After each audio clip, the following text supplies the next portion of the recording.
Welcome to First Look, Washington Post Live's one-stop shop for news and analysis. I'm Jonathan Capehart, associate editor at the Washington Post. House Minority Leader Kevin McCarthy is real confident that Republicans will retake the majority, and he's doing a lot of talking about what Republican rule could look like. Eugene Scott is a national political reporter for the Washington Post, and he joins me now. Eugene, welcome to First Look. Thanks for having me. So, you wrote this week that Minority Leader McCarthy is signaling that continued aid to Ukraine will likely be significantly curtailed if Republicans retake the majority. Uh, his words were Ukraine would not get, quote, a blank check. What's McCarthy's thinking here? Well, McCarthy is arguing that voters who send Republicans to the House, and he's assuming that Republicans win the House, do not want Ukraine to be a priority when it comes to funding. He instead, of course, believes that those voters would like to see lawmakers focus on more domestic issues like border and inflation and some of the topics that Republicans are campaigning on. Yeah, so, Eugene, I mean, Leader McCarthy is so confident. He isn't just talking about reclaiming the House. Here's what he said this week. It makes a big difference if we have the House and the Senate. So if we have the House and the Senate, we can use the Congressional Review Act. We can go after that regulations that he's proposed in a timeline that created inflation as well. Repeal that with a simple 51. We would have reconciliation, so we can guarantee to put it on his desk. So again, as I started out this conversation, the minority leader is really confident about Republicans' chances in the House. But the fact that he's talking about Republicans retaking the majority in the Senate and what that might look like on the Hill, I don't know. Does it seem like Republicans are measuring the drapes before the people even had a chance to vote? Perhaps, but I think what he was really doing in that situation was trying to make a case for Republicans to encourage people to vote for Republicans, making some promises of what could happen if the GOP is in control of both the House and the Senate. I think something to pay attention to, as much as Republicans have criticized the Biden administration and Democrats about inflation, they have proposed no plan that seems to tackle the issue that they believe is the most important issue to voters. And so I think one thing that a lot of people will be paying attention to is not just how they are, trying to block the Biden agenda, but what agenda will they be putting forward beyond, just being oppositional. And speaking of agenda and being oppositional, something else Leader McCarthy will have to contend with if they retake the House majority is the thirst for impeachment. Of course, President Biden has been talked about, but so have Secretary Mayorkas of the Department of Homeland Security and even Attorney General Merrick Garland. How likely is it that a new Republican majority would skip the president for Mayorkas or for Attorney General Garland? Well, I don't know if the appetite in the House among Republicans is strong enough to skip Biden. Most of the conversation we've heard is directed towards Biden, and it's actually coming from, the most far right of Republicans. And so, if Republicans do win the House, we can expect conversations about impeachment to happen. Whether or not that'll actually go forward is not yet clear because we know that not all Republicans are coming from districts with voters that are backing, the most far right lawmakers. hmm President Biden this week has said that if Republicans control Congress, quote, abortion will be banned. How much traction would Senator Lindsey Graham's abortion ban have in a Republican-controlled Congress? He introduced a bill to have a ban on abortions after 15 weeks, but the way Congress works, in the new Congress, the 118th Congress, he's going to have to reintroduce that bill in the Senate. But is there the appetite in the House to follow his lead? There's the appetite among the most far right. I mean, the reality is we haven't seen some of the more moderate Republicans and many of the women come out and express support for the ban that Graham has proposed. It just hasn't gotten a lot of traction, even among his fellow lawmakers in the Senate. And so we can trust that he'll try to move it forward and keep it before the public. But the polls are saying that this is not something that most voters back. And so the idea that lawmakers are going to move forward with it, given its unpopularity, it's not something I would bet on at this point, but things could change. I'm curious about something. A few weeks back, Minority Leader McCarthy presented to the American people the commitment to America that had a lot of broad agenda items, no real specifics. But I haven't really heard much about it since then. Was that just a PR stunt, or are Republican candidates running on commitment to America? Well, to your point, it's hard to run on it when there's not any clear policy proposals. I mean, the commitment to America, for the most part, is to be opposed to Democrats and Biden. And that's what Republicans were even before McCarthy announced this and put this forward. And so it wasn't anything that seemed particularly newsworthy. So it was hard for it to maintain popularity and interest and maintain headlines because it wasn't new. But it is something that is very popular with the base of the GOP. But whether or not you can move forward with just the support of the base, it remains to be seen. But it's highly unlikely, especially in some of these particular contests. And one more question for you, Eugene, before I let you go. The Post ran a big story, Amy Gardner's story, about the number of election deniers who are on the ballot across the excuse me, across the country.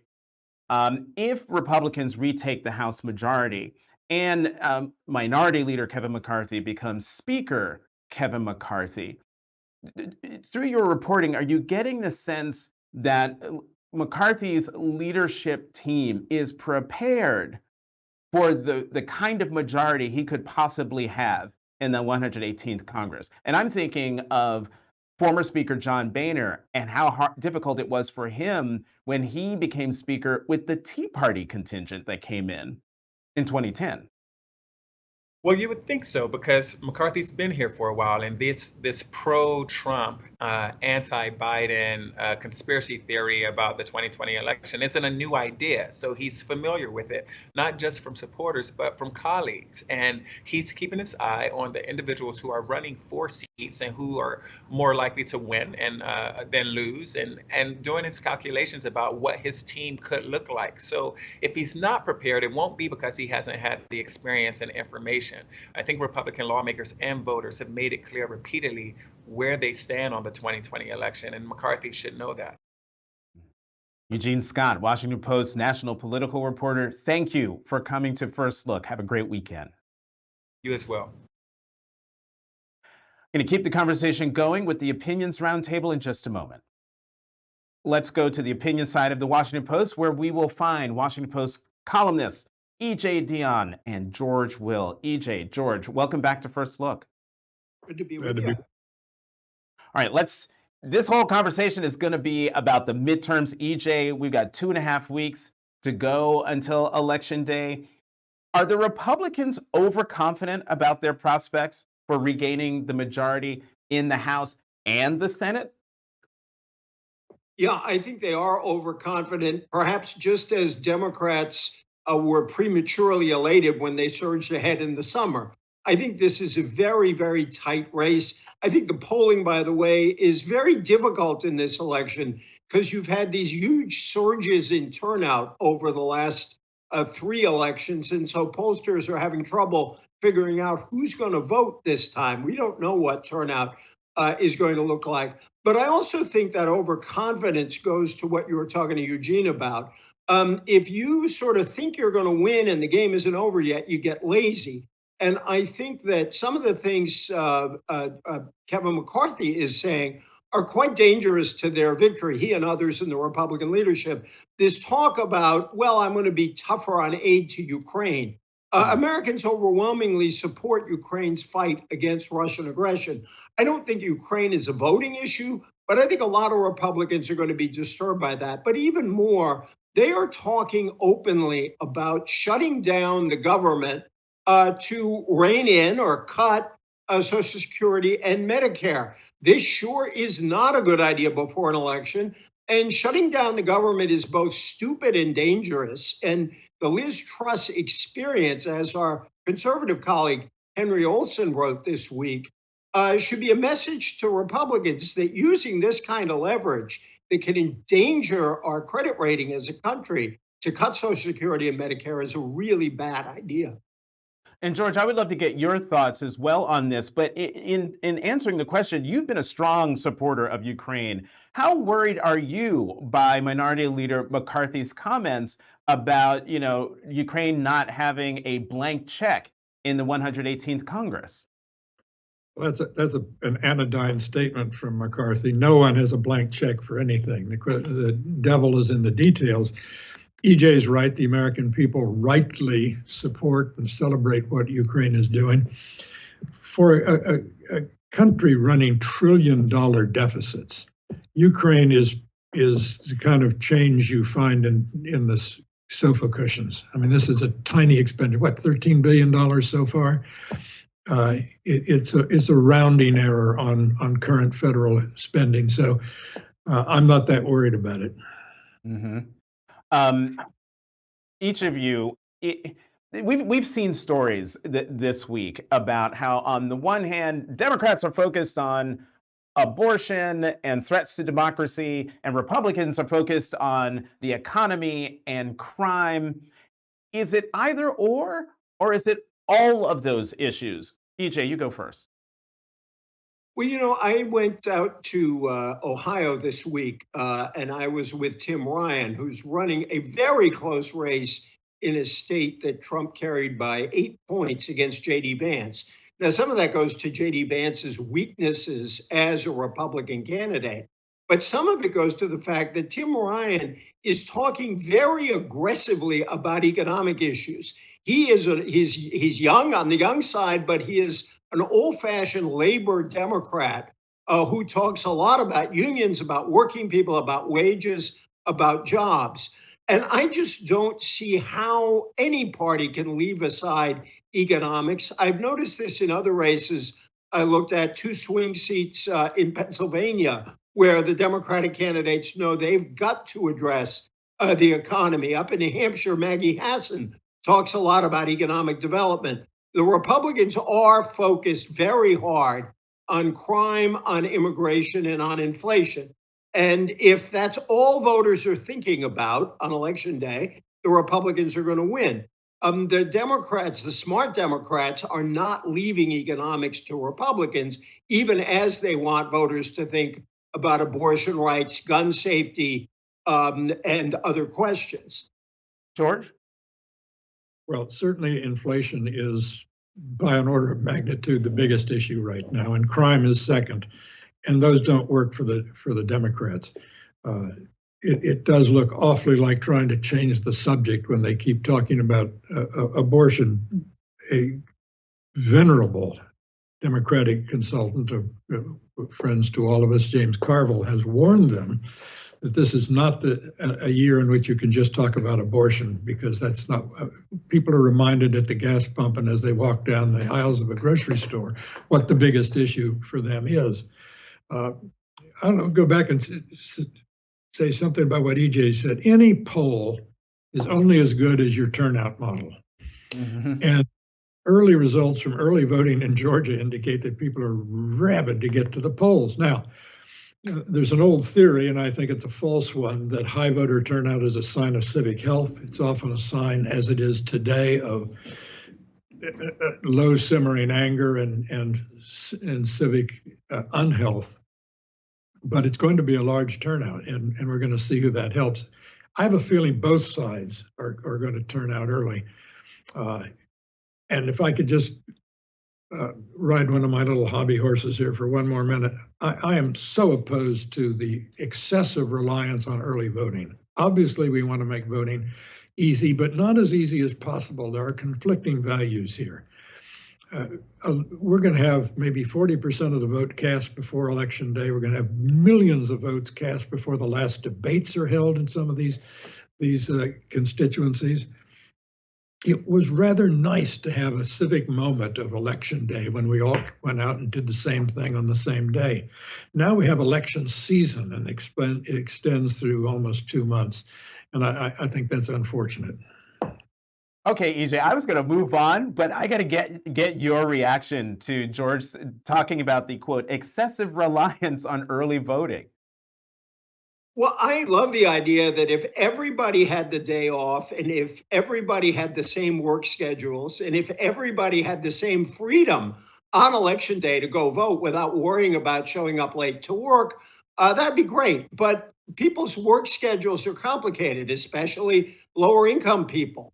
And early voting in the 2020 election really worked to make it a lot easier for more people to vote. And I think, I'm a supporter of Australia's system of requiring everyone to vote. Someday, George and I can have a big argument about that. And they make it as easy as possible for people to get to the polls. And I think that's what we should do. And I think what small losses there are about what might happen at the end of a campaign pale against getting everybody out as well as you can. George, let me get you to talk some more about Georgia, because you were in Georgia recently, and you wrote a column about the race between Republican incumbent Governor Brian Kemp and Democratic challenger Stacey Abrams. It's a rematch from four years ago. What did you find? Well, I found three things that were particularly interesting. One is how amazingly stable it has been. In January of this year, polls showed Mr. Kemp in a rematch with Stacey Abrams about 5 points ahead. Polls today show him about 5 points ahead. So all the sound and fury of the campaign is not moving many people, and that might be because not many people in America are movable these days. Second, I was struck by how much Mr. Kemp stresses, and it seems to be working for him, the fact that he made Georgia a leader in early escape from pandemic lockdowns of businesses and of schools. There is, I think, a simmering resentment out there about the learning loss people have suffered and the catastrophic effect this had on a number of small businesses that simply had no cash reserves and simply went away. And the third thing is Governor Kemp has shown how to handle Donald Trump. Trump, of course, has been in a towering rage against Kemp because Kemp refused to say that the 2020 election in his state was rife with fraud. Trump has repeatedly attacked Kemp, and Kemp has repeatedly just ignored it. And it turns out that ignoring Mr. Trump works. EJ, what do you make of that? Because 4 years ago, when Kemp versus Abrams, bout number one, when they squared off, she scored points by railing against then President Trump. What do you make of George's assessment that by Kemp ignoring Trump, he's neutralized him and helped himself?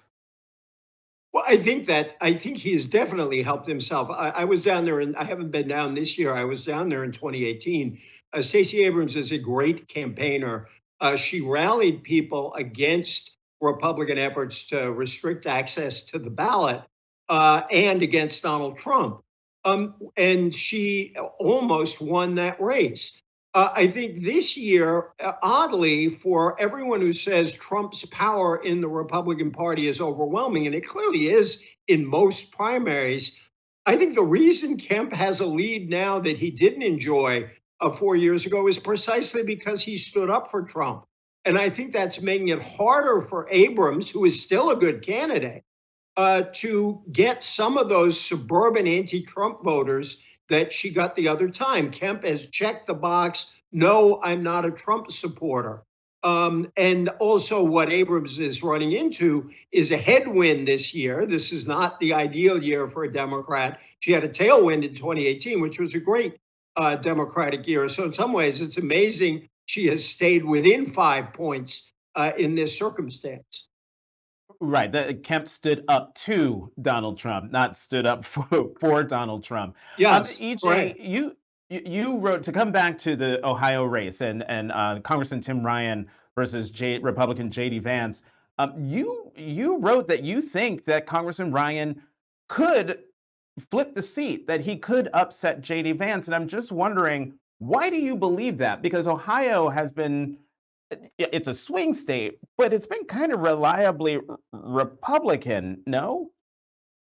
Well, yeah, it's become more Republican. Bear in mind, Barack Obama carried it. So this deep redness is recent. Moreover, there's another senator from Ohio. His name is Yes. Sherrod Brown, who is a Democrat, who has appealed to blue collar workers. He's been critical of trade deals.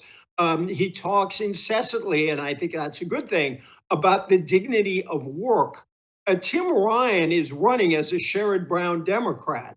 And Sherrod Brown kind of Democrats do very well in that state. And that's why Ryan has been running very, very close in certain polls, occasionally in the last couple of months, ahead of J.D. Vance. It's also clear from the polling that voters like Tim Ryan better than they like J.D. Vance, who kind of fell asleep on the campaign trail after he won the Republican primary.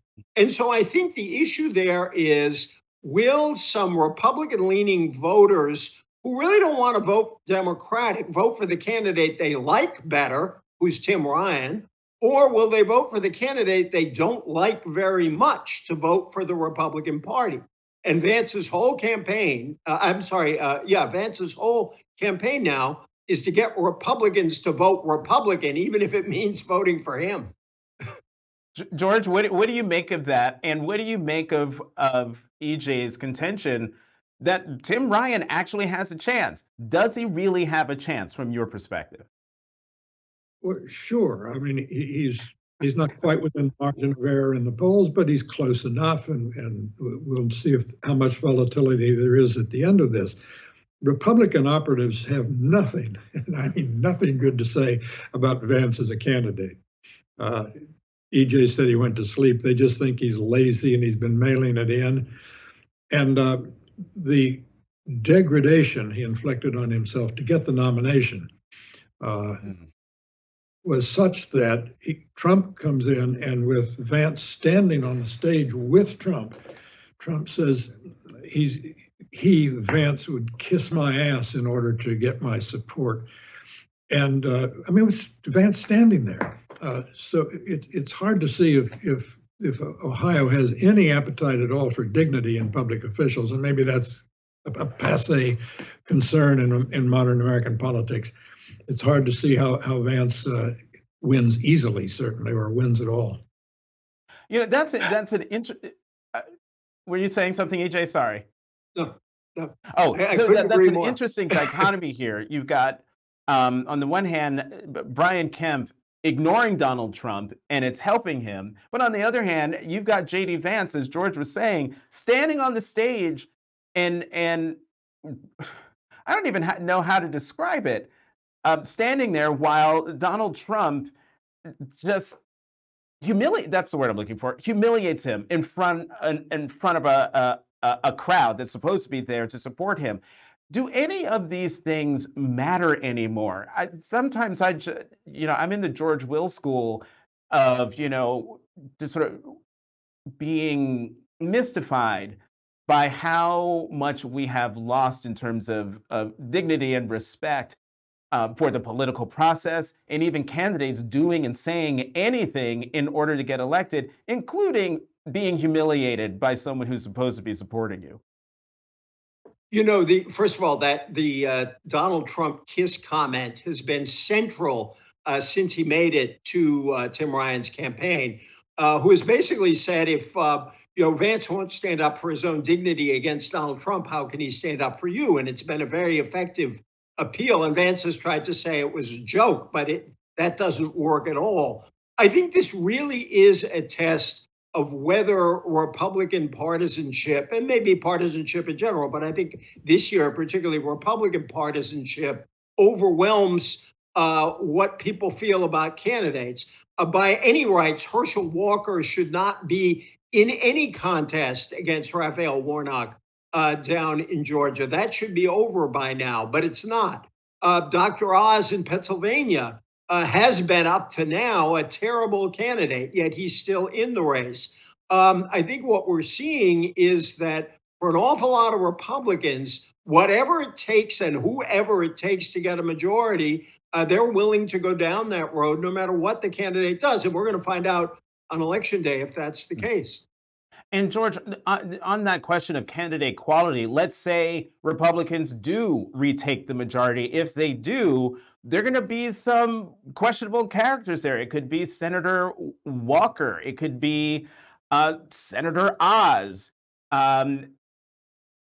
How much of a problem is that going to be for now Minority Leader Mitch McConnell? Not much. I think, by the way, Oz has become a really quite good candidate, very energetic.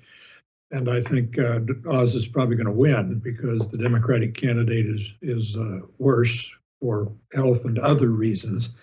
I don't think Mitch McConnell needs to worry about this. I mean, the House, the Senate may fancy itself world's greatest deliberative body, but it is tightly controlled by a small number of leaders. And remember, Herschel Walker would be 1% of 1/2 of one of our three branches of government. Senators are important, but not all that important, really. EJ, do you have a view on this in the 90 seconds we've got left? Vote for an abominable candidate because it doesn't really matter. It's 1/2 of 1%. I think that is exactly what a lot of Republicans are going to think in Georgia. That's what they clearly are thinking. They'd rather have the Republicans in control of the Senate, even if it means electing someone like Herschel Walker. And I think that's very disturbing. I don't think that would have been the case 15 or 20 years ago. And I think there'll be a lot of discussion about this issue of candidate quality. And I don't just mean campaign skills, but I also mean character and how important that is in our politics right now. And to your point, EJ, about power for power's sake, no one said it better than far-right conservative Dana Loesch, who said, quote, "I don't care if Herschel Walker paid to abort endangered baby eagles. I want control of the Senate." EJ Dionne, George Will, we got to go. Thank you very much, as always, for coming to First Look. Have a good weekend. Great to be with you. Head to WashingtonPostLive.com to find more information about next week's interviews and to register. I'm Jonathan Capehart. Thank you for watching Washington Post Live's First Look.